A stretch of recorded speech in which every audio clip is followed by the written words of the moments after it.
This is a Sandy Boy Productions podcast.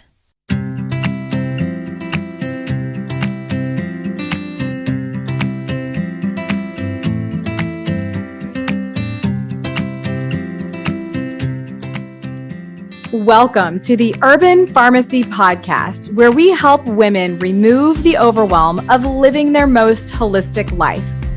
This is the place to find evidence-based nutrition tactics, healthy lifestyle and wellness tips, abundance mindset, and easily implementable low-tox living strategies so you can rise up to your full potential and protect your family's health. I'm your host, Stacey Heine, certified holistic nutritionist and better living advocate. Now, let's get empowered with some simple swaps that make a big impact for optimal wellness.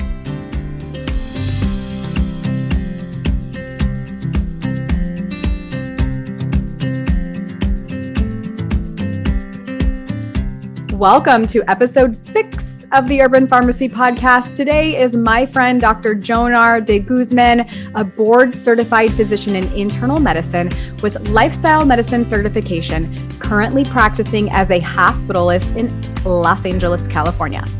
Dr. Jonar helps patients make drastic life changes toward healthy living and is a frequent speaker on lifestyle medicine, which is a relatively new field that focuses on evidence-based lifestyle approaches to treat, prevent, and potentially reverse chronic disease. As a doctor caring for sick hospitalized patients during this pandemic, he became inspired to promote healthier living to a wider audience and launched a podcast called The Glass Half Healthy. Dr. Jonar hopes to use his voice to challenge the way people think about health and inspire them to lead happier, thriving lives.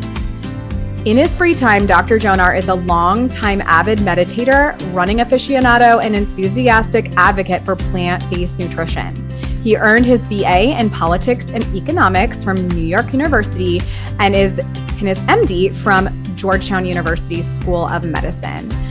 You guys, this episode is really, really good. Dr. Jonar and I sit down and talk about his background, why he got into internal and also lifestyle medicine and what both of them mean, and also really the epidemic of overweight and obese and cardiovascular disease issues that we have in this country and how we can halt those staggering statistics that are bringing us all down in terms of health. And we also talk about his father's diagnosis of colon cancer and how that really helped pave a path for him to become the man that he is today and why he treats his patients the way that he does today within his realm of work. We also talk about mindset, habits, and finding motivation and why it's so important.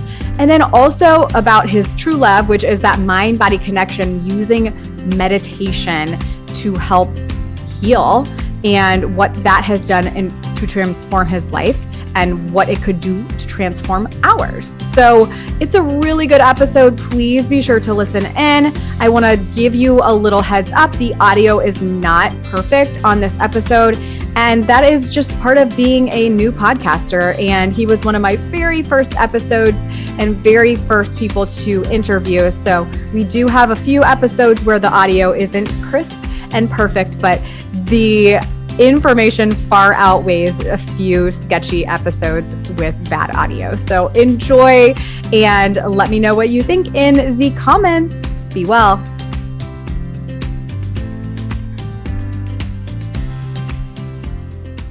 Okay, welcome, Dr. Jonar. I'm so excited to have you here. Thank you for giving me the California vibes as you're living in California. I'm here in Indiana. It's so cold here, but I just love talking to you because you have that California vibe right now. So anyways, I want to dig in. I want to know about you and your background. So I have a few questions regarding that. So tell me a little bit about your background and why you decided to get into internal medicine. What exactly does internal medicine mean? And why should someone want to seek out a doctor who specializes in internal medicine? Yeah, no problem. First and foremost, thanks for having me on the show, and I really appreciate it. And I'm really excited for your podcast. Congrats on launching, by the way. Thank you so much. Yeah, of course, of course. So my name is Dr. Jonar. So as you eloquently put, I'm an internal medicine physician. And, actually going all the way back, I didn't even want to be a doctor to begin with. I was actually in international politics and economics. I wanted to go into international affairs. But back in early 2000s, my dad was diagnosed with colorectal cancer. That was kind of the inspiration behind going into medicine. And speaking specifically about internal medicine, so there's all these different specialties in medicine. There's surgery, there's OBGYN, there's pediatrics. So internal medicine is kind of one of the primary care tracks. And, it focuses specifically on adult medicine. So patients kind of like over the age of 18 and above, and all different types of problems and issues. And the reason why I chose this specialty is because I have a lot of different interests in many, many things. Like I said, like I initially wanted to go into international affairs. So I feel like I have a very global view and global perspective. Like that's kind of like what I love and am drawn to. And so I think internal medicine is able to encompass that for me. So, if you're an adult, over the age of 18, 21 or higher, you would seek out one of us to help take care of you. Now, there's many different facets of internal medicine. There's outpatient medicine where, you typically think of your primary doctor where you go see him or her in the clinic. Well, I am not like that. I am a hospitalist. So I work taking care of sick patients that are in the hospital. And I don't have like an outpatient practice of my own, even though there's kind of a special thing that we do with patients who get discharged from our hospital. We see them in a follow-up clinic. But that's the reason why you would want to go see one if you're having a health issue, or if you just haven't seen a physician ever and you want just to make sure that all your blood work and everything checks out okay. That's why you would seek one of us out. Got it. Okay, so I know that you also have a background in lifestyle medicine, and we're going to get into that. But I want to ask you a question. How does it make you feel that 72% of Americans are overweight or obese, that half of all Americans have cardiovascular disease, that 4 in 10 Americans have chronic disease? Tell me about lifestyle medicine. Are these stats part of why you decided to expand your education into this field? And what was the deciding factor for you there? Yeah, that's a really good question because it's a complicated answer. I feel like there isn't really one exact reason as to why I pursued lifestyle medicine. But, I think it stems back all the way to, when my dad was sick with colorectal cancer, he ended up passing away. And, at the time, I was in my 20s and I was kind of devastated with what happened and grieving. And so, part of it is the mental aspect of overall health, right? Being able to, kind of figure out how to, get over something as serious as a loved one passing away. And so part of it for me was kind of, just trying to get to know my own mental psyche and my thought processes. I started getting really heavy into learning different ways of dealing with stress. So I ended up, starting meditation. And, I mentioned this before, I was in international affairs and politics. So I actually lived in different countries around the world. I lived in Japan for a number of months. And this was when I was still in high school, senior in high school. We went to a Buddhist temple and they took us through a guided meditation. I think at the time I was really intrigued, but my mind wasn't ready for that moment. And after my dad passed away, I think that I was mentally prepared for doing something along those lines. And that really carried me throughout life, even to this point here. And I'm not going to say, it was a tremendous, like, easy experience. It was very tough, and it has gotten me through, that grieving process, and also in med school, through residency. I recently lost my mom, and even working as a hospitalist, caring for sick coronavirus patients during this pandemic. And so I think where that also ties into play with what you mentioned about chronic disease, I think that, with all the chronic disease that we see in the hospital, it is astounding. And, each year we see more and more patients coming in with pretty much the same issues that stem from these chronic diseases.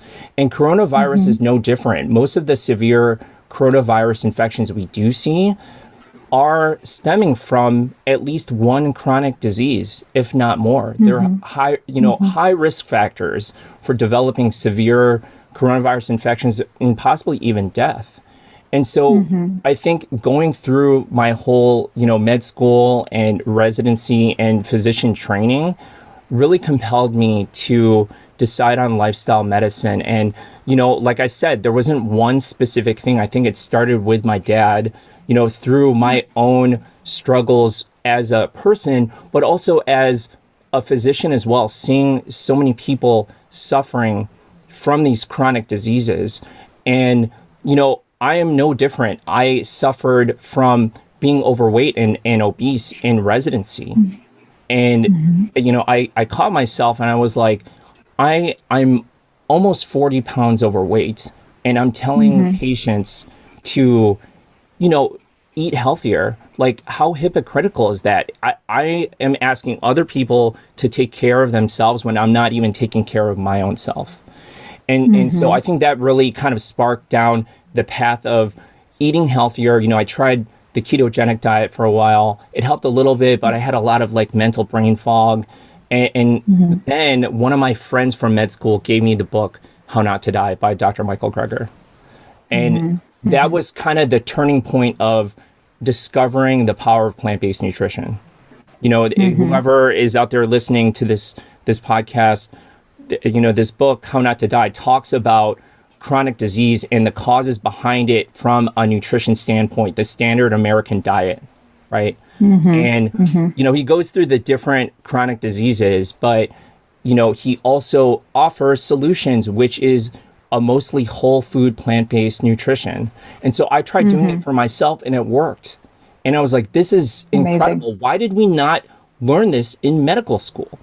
And to no one's fault, not my fault, not any of the physicians who got trained in medical school, they don't focus on nutrition enough.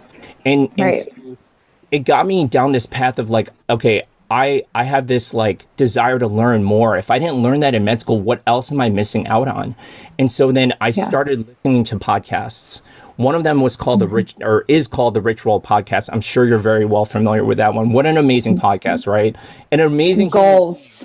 Oh my gosh, just incredible. He's an amazing human, yes. Amazing human. He's got great guests. He's a great podcaster. On the show, he had Dr. Dean Ornish, who, he's like one of the godfathers of lifestyle medicine. Yeah. A book called Undo It, which is basically lifestyle medicine in a nutshell. And so after hearing his episode, I picked up the book, I read it, and I'm like, this is exactly, who I am, what I'm about as a person and as a physician. So I ended up getting my lifestyle medicine training, got board certified, and, here I am. And that, it took, a number of years, but, honestly, I think it was better not just for myself, but for my patients. I try to spread the word whenever I can, as you know very well, like I have my own podcast. Like my goal is to just get the word out that, our health is so much more than just taking medicines and getting procedures done. And, again, this is what I do for a living. I am not knocking the conventional medical model. Like, I have a job because patients come in very sick, and sometimes it has nothing to do with chronic disease. Sometimes it's they come in with, their arm broken or their leg broken. So we admit them, they get surgery by an orthopedic surgeon, and, that's that. But the other stuff, yes, being able to treat acute illnesses is super important, but we have to ask ourselves what leads to this point of the acute illness happening. A lot of times it stems from this chronic disease. We have to look deeper at the root underlying cause. And so for me, that is what's truly important and powerful. Like, I've been able to implement this in my own practice. As I mentioned early on, we have our own follow-up clinic. So when we get patients to better health, we discharge from the hospital and we have them follow up in our clinic.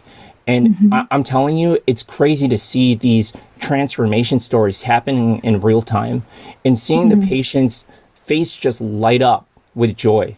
Like, it's something that is just, it's so rewarding and powerful. And I want everyone to be able to experience that too. And that's why I'm so passionate about this. I love it. I love it. So, gosh, there's so many things I could touch on with that.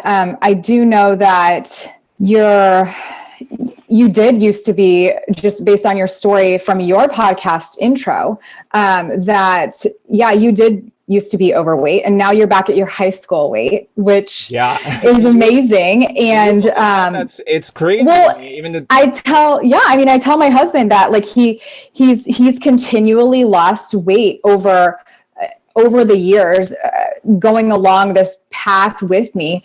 And it hasn't been until just the last few years that he got more serious about it. Working a corporate job, he is influenced a lot by going out to eat and stuff like that, and making different choices than he would at home. And since COVID hit, that his weight just kind of melted off. And I'm like, you can keep going. And I'm like, we can get you back to an actually healthy weight, like your high school weight. And it's just funny when you said, I'm back at my high school weight. And I think that, like, men and women, just when it comes to weight, like, they think that just because they hit a certain age that they have to start gaining weight. And no, actually we stopped growing like around, high school years. And when we're like 18, 19, and that's where we should be. Right. So it's a really ideal situation. So congratulations on that. That's amazing. And I want to go back to your dad, and you were talking about how you do feel that your lifestyle medicine education has given you a little bit of a change of patient treatment, perhaps. So how do you think that your dad's diagnosis of colon cancer, how do you feel that has impacted your way that you do treat your patients and just kind of approach care in general? It's, I think a lot of it stems back to, what he went through, in colon cancer. And surprisingly enough, this current month we're in is Colon Cancer Awareness Month. Okay. And so what I try to do is, channel what happened with my dad, as I learn more and more about what nutrition does to the body, and over time what types of diseases you can see, and the gamut of diseases, like you mentioned, obesity, heart disease, diabetes, including cancer, and specifically colon cancer. He ate a lot of processed red meat. And a lot of people don't know this, and there's even some people in the medical field that don't. Processed red meat is considered by the World Health Organization as a class 1 carcinogen, meaning over time, repeated exposure can lead to colon cancer. And, that was what I grew up eating, because that's what my dad grew up eating. And, we grew up in Chicago, so right next door to Indiana. We grew up in the good old state of Illinois. Hot dogs, Giordano's pizza, all the fast food that you can want and eat, they have it over there. And, that's what I grew up on. And he eat that too. And, I think over time, seeing him go through what he went through, having had symptoms for a number of years, not getting treated, and then finally succumbing from the disease, I always channel that when I see patients who are suffering from similar disease processes. It doesn't have to be colon cancer. It's analogous to, someone having diabetes because they're eating a lot of animal products. And over time, it wreaks havoc on the body. You start having infections of the hands and the feet, potentially limbs getting amputated. It's devastating for people. And so what I try to do is dig back to, the point of, why is this happening, and what you want to do with your own health. You were a guest on my podcast. We talked a lot about it. You mentioned the why, the purpose behind what you want to do. And so that's another thing I always posit with patients. I always ask them, who are you doing this for? Why do you want to get healthier? Are you doing it for yourself? Are you doing it for your family, your kids? Like, everyone has a different reason, has a different why, right? But you got to find that, because once you do, I'm telling you, that will motivate you to kingdom come. You will be able to do anything you want by that why. And so I think those two things really drive how I approach every patient when, I see them in the hospital and I take care of them. I love that. You literally are saying all the things that I'm about to ask you about. Like, with each answer, you lead into my next question. So I know that you say that your state of health depends on your state of mind. And I could not agree more. And that is why I teach my clients and people that I just come in contact with on a daily basis that they have to understand the power of mindsets, habits, and finding their motivation and their why. So that is something that you obviously do talk to your patients about. Yes. I do very much. Yeah. And, people in the medical field, they're like, well, you're a hospitalist, so you don't see patients outside of, you're not like a clinic doctor. You don't see, but I do see them. I see them in our discharge clinic after we discharge them. And so I start the conversation right away. I love bringing up this one example of this guy that I saw numerous times in the hospital. Like, this was, I think, his second admission for a diabetic complication. He ended up having a toe amputated, and he's coming back this time around for a second toe amputation. And he's in his mid-40s. He has several kids at home. Came back to me, crying, bawling, and saying, like, I am done with this type of life. I will do anything to stay out of the hospital and, reverse this disease I have. And I was like, okay, well, I mean, who are you doing it for? Right? I asked him, I'm like, who is it you're doing? And he said his kids. And like that's such a strong motivator, for all the parents out there. I know you're a parent yourself. I am too. Like, doing it for your kids is so crucial, because, kind of thinking back to what happened with my dad, like, he passed away when I was in my 20s. Like, I don't want that same thing to happen to my son when, when he's in his 20s or even beyond. Like, I want to still be able to live a vibrant life. So going back to this patient, I told him that. I'm like, if you want to be around for your kids, do it for your kids.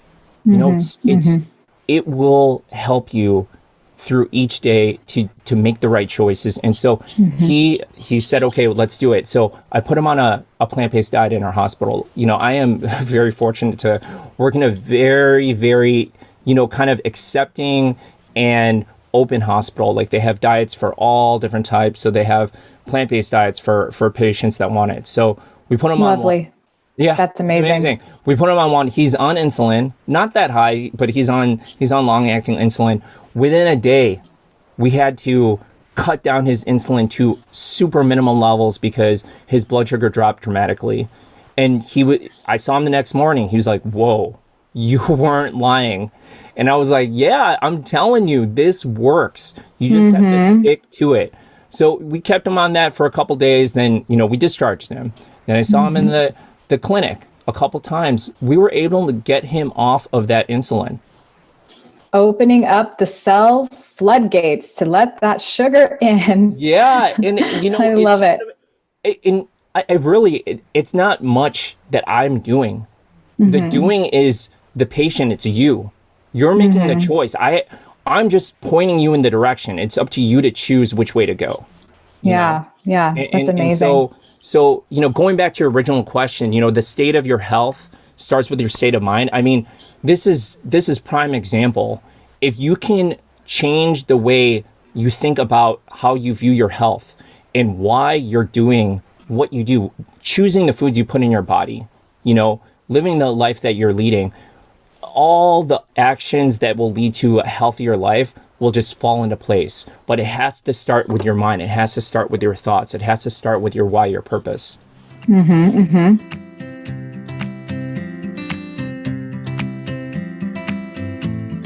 Hey friend, before we get too far into this episode, I want to be sure you know about how the environment plays a role on your overall health. For over a decade, I've been learning so much about the lack of health regulation in the personal care and food industries, and that's actually one of the reasons why I started this show. You deserve to know how to protect you and your family from unwanted body burden, and I share further information about how to make better choices and vote with your dollar in our private Facebook community called the Urban Farmacy. On that note, I want to let you know about one of the easiest ways that we've switched to safer, and that's through my favorite clean beauty brand called Beauty Counter. Your skin is your largest organ, and what you put on it every day matters a lot. And with a low carbon footprint, cruelty-free formulations, and high-performing results, I haven't found a better beauty brand than Beauty Counter in over 5 years of working with this mission-driven brand. To learn more and shop clean, head to mybetterbeauty.com.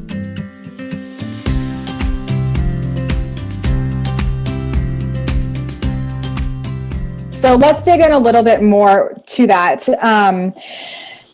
We both know that part of lifestyle medicine and just lifestyle wellness is the MindBody Connection. And I used to own a Pilates studio myself. I am yoga certified. I believe so much in the power of that MindBody Connection, but I know that that's amazing, right? But at the same time, I feel that I am personally missing the mind, like the mind portion, in a way that I know you understand, being an avid meditator. So can you tell me about how you got into mind-body medicine? And I mean, You were telling us about your visit to Japan, and was that where it started? Yeah, I would say that has its roots back when I was in high school. And, part of the reason why I brought that up at the beginning is because I think if I didn't, have those experiences up front with working with my own mind and doing meditation, I don't think it would have led me to this point in time. Because, taking it back to what we just said, the discussion about, your state of health starts with your state of mind. It really all stems from the mind and the brain, right? And so I started just devouring meditation, mindfulness, Buddhism books back in 2004. And so my own meditation practice, I would say I'm self-taught. I kind of pick and choose different schools of thought that really spoke to me. And, one of them is this guy, his name is Dr. John Kabat-Zinn, and he's this doctor out of UMass. In the late 90s, he started something called the Mindfulness-Based Stress Reduction Program, MBSR.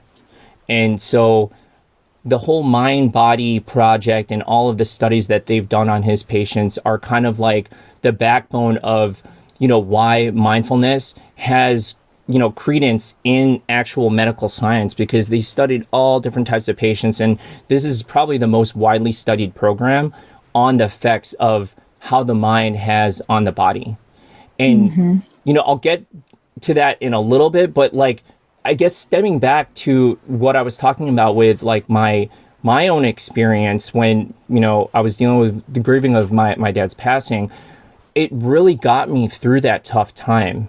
And I think at the very least, what it can do for any one person out there is it can allow you a view into your own mind without any judgments, without any kind of labels on things. So going back to Dr. John Kabat-Zinn, he defines mindfulness as basically awareness of the present moment without judgment. That's the crux of the definition of it. And so, I took that with me through medical school, and medical school was not an easy feat for me. I struggled big time. And that's actually where I stumbled upon mindfulness more so in detail from like a mind-body perspective. So we have a mind-body medicine program at my med school, and the woman who is, the head of it, I ended up becoming very close with, because I had so much struggles, and I leaned on that and on her support. And her name is Nancy Herasdick. If you're out there listening, Nancy, I love you so much. She has really, she opened my eyes to sticking with it through even those tough times. And I saw the power of it because, like I mentioned, I was still struggling with my dad's grieving when I was in med school. I think that was a big part of the reason why I struggled. But med school itself is very hard. You're spending all this time studying, and the stress and the pressure totally mounts. And, I was in a relationship, long distance, that ended up in a breakup. And so there's all these things that I ended up just doing poorly. And so I got back on the road to recovery by spending time in those mind-body medicine classes and really, honing my meditation practice. And, it got me through residency. As I mentioned, it got me through, tough times with my mom being sick. I mentioned she recently passed away. And even as a physician in LA at one of the epicenters, for coronavirus, caring for patients who, were, a lot of times just super sick and would just pass away. And so I think that being able to harness the mind is so important for the body, because a lot of what we see in the hospital and also in the clinics, a lot of it stems from stress. Stress is a big trigger for so many people. And the thing about stress is you can define stress, it's basically pressure on a system or an object, and people manage stress differently. Something that's very stressful for someone might not be stressful at all for another person. That just points to the fact that stress in and of itself, is it can be blown out of proportion depending on who is experiencing that stress. And not all stress is bad. Stress on the system is good. It helps us in modes of survival, to perform well on an exam, for example, or, like our ancestors run away from like wild animals. Like, it helps in certain situations, but over time, chronic stress leads to inflammation in the body and chronic disease processes, across the gamut. And so this component of stress can be better mitigated through stuff like mindfulness, And I know you're a nutritionist, so you work with a lot of different people who come to you for help with their eating habits. I mean, mindfulness helps with that too. Moment by moment in the day, when when you're in that cafeteria and you have a choice between the salad or the burger and fries, what are you going to do? Like, having that awareness in that moment, that mindfulness will come into play. So that's why I'm such a big proponent of it. So very quickly, what does your practice look like on a daily basis in terms of the mind-body connection? So I would say it is not always applied to patients, because sometimes patients aren't willing to talk about it, and that's fine. Oh, yeah. Yeah. For you personally, what does it look like for you? Oh, for me as a person. Oh, yeah. Okay. Yeah. I mean, for me as a person, it's huge. It's huge because, when I'm stepping into go to see a patient, not all patients are the same. Not all patients are receptive and kind. Some of them, they're met with anger. Some of them are met with kind of apprehension. So you have to be able to kind of step outside of yourself to treat them, again, without judgment, because the way that I've trained with my meditation, I try my best to not judge my thoughts, my own, my own self or other people. And so when I go see patients, that's the mindset that I step into. I love that. I love that. And that just goes back to exactly what you said. It's being here and now without judgment, and not just for yourself, but also for the people that you are caring for. Correct. I love that. Just walking through life with that mindset can be game changing. It's so game changing, because the thing is, if you don't have that mindset, that person that you're talking to, it doesn't even have to be a patient. It could be, your friend, right? Your mom or dad, your significant other, they're going to shut down. The conversation ends. You know what I mean? And the thing is, too, especially during this time when we've gone through political turmoil, we've gone through social injustice, the pandemic, whether or not coronavirus is like a serious thing, there's so many conversations where people just automatically shut you off. So being able to kind of step into a conversation with as an open mind as possible, I think is very important to be able to connect with others. I like that. That's a really good mindset. So we have a few rapid fire questions. Sure, let's do it. When did you decide to go plant-based? Exactly how many years ago was it? And can you explain how you felt when you did? Yes. So it's 2021. It happened in 2017, kind of towards the end of 2017. Okay. And as mentioned before, one of my med school friends, close friends, she introduced the book, How Not to Die by Dr. Michael Greger. And so after reading that book, I just basically applied everything he said to the T to live a plant-based life. And wow.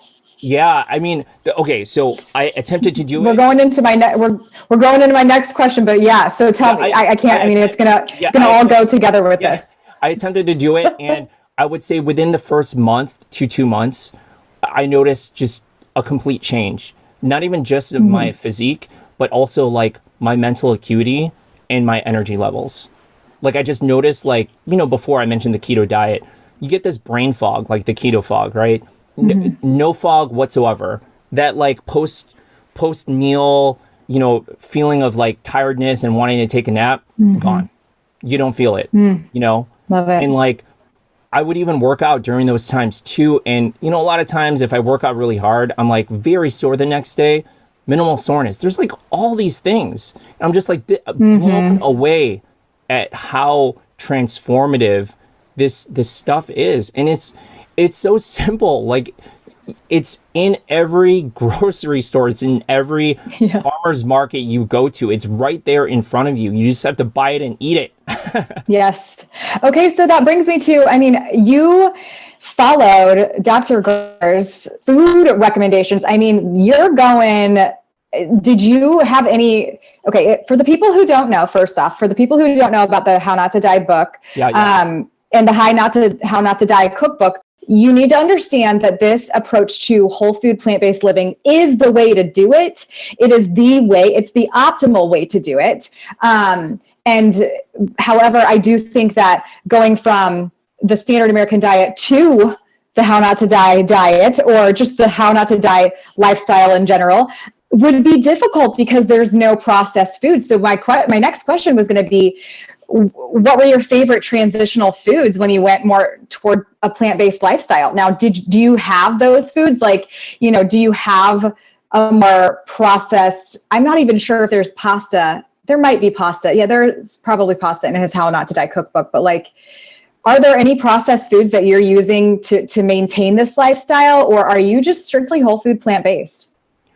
Okay, I would say I'm not strictly whole food plant-based. I'm mostly whole food plant-based. But I think that like, it's kind of in the context too of like who you're living with also. Like, I have a wife, we have a kid. So there has to be some compromises because otherwise no one's going to eat in the house.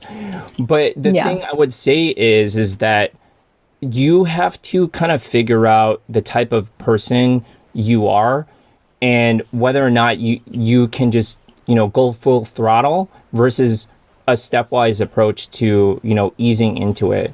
Because I think for the majority of people, it probably works better if you just ease into it. I know with the type of person I am, I can't just ease into it because I'll slip back easily to the prior way of eating. And so for me, and to, answer your question, there are processed foods we still have in the house and we eat. And you mentioned the main one, it's pasta. Yeah, we do too. It's good. It's good. And the thing is, like with toddlers and kids too, if they're going to be eating vegetables, but they're not going to eat it without carbs. The processed carbs, that's okay. like having them eat their vegetables at the end of the day, it is a win, even if that means them eating some processed carbs, because the alternative is they don't eat any vegetables at all. They're still eating the processed carbs. You know what I mean? Right. So right. if you're going to choose one, choose the one where it includes plants, For sure. I love that. So, all right, Dr. Jonar, here we go. What do you feel your mission in life is? This is a loaded one. Oh my gosh. Yeah, it is. Oh man. I would say that my mission in life is to be a better person than I was yesterday. And, a better person than I was a year ago, 5 years ago, 10 years ago. And at the same time, too, being able to positively affect people, to lead healthier lives, whatever that might mean for any one person. Like, I feel like my mission on this planet is to do that, because I don't want people to suffer like my dad did, and have people that love him, like myself and all of our family, suffer along with that whole journey. And so, I want to just impart that people have a choice over their health. It's, it's not something that's predestined. We do have genes. We're predisposed to certain diseases, but that doesn't mean that we should end up that way. Right. You have so much more power over your life and your health than you realize. And I think that's part of my mission too, is just being able to help people realize that they have the power to make, better changes for their health and their life. I love that. It's awesome. It's good. It's so good. Okay. So 2 more questions, and we're going to ask where we can find you. So what is your definition of health? Yes. So my own definition of health is everything you do on a daily basis. So like from the moment you wake up, and all the thoughts that come in for any of the things you do throughout the day, the food you put into your body that nourishes you, what you do in terms of physical activity, and this isn't just talking about going to the gym, but just like moving your body, right? How you treat others, right? Your relationship with others, how meaningful it is to you, how you treat yourself. Like, are you compassionate towards yourself? Are you giving yourself enough grace? All of these things comprise of our health, including when you go to bed, your sleep. Like, sleep is also such a big component, because like a lot of times I feel like in our modern day society, it's one or the other. It's either nutrition or it's exercise, or maybe a combination of the both. I would say it is, those 2 things are important, but all of the aspects of your life on a day-to-day basis comprise of your overall health. That's what health means to me.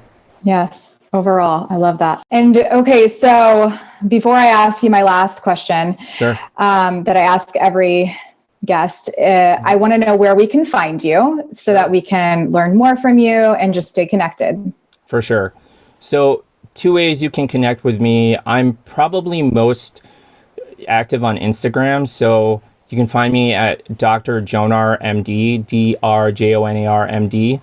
And, I'm pretty active on there. I also have a podcast called The Glass Half Healthy. And, we've referenced it many times throughout this episode, but it is available on Apple Podcast. And my whole mission, kind of like my mission in life, is to get people rethinking the way they think about health and inspiring them to lead happier, healthier lives. That's it. That's the crux of it.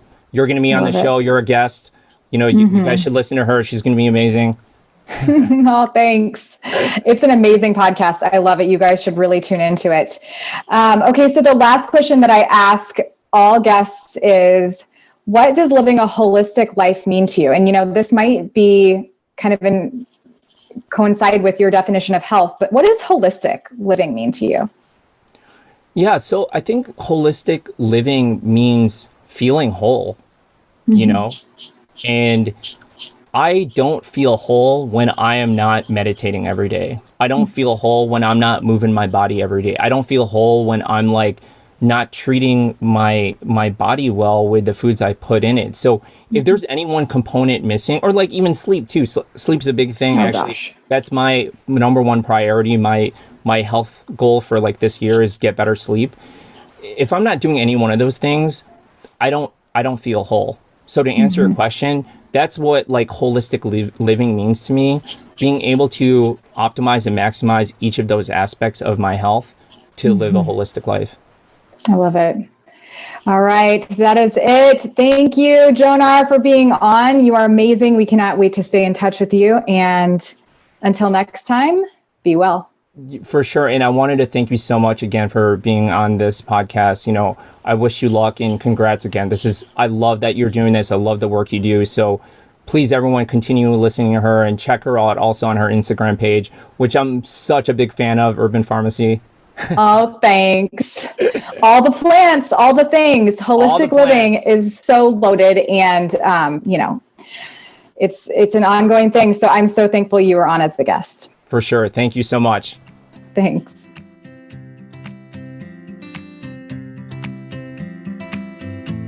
I'm over here cheering you on because you just finished another episode of the Herban Farmacy.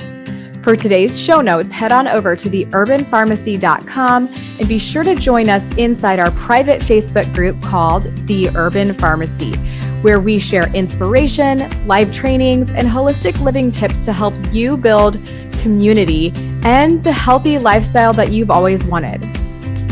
If you enjoyed today's episode, make sure you hit that subscribe button and please consider leaving us a 5-star review. Before we connect again on the next show, follow me on Instagram at The Herban Farmacy. That's Herban with an H and Pharmacy with an F. And I can't wait to hear your wellness journey as we get to know each other better. You know, there's truly no better time than now to level up your life, and I am so proud of you for showing up today. Until next time, be well, Health Crusader.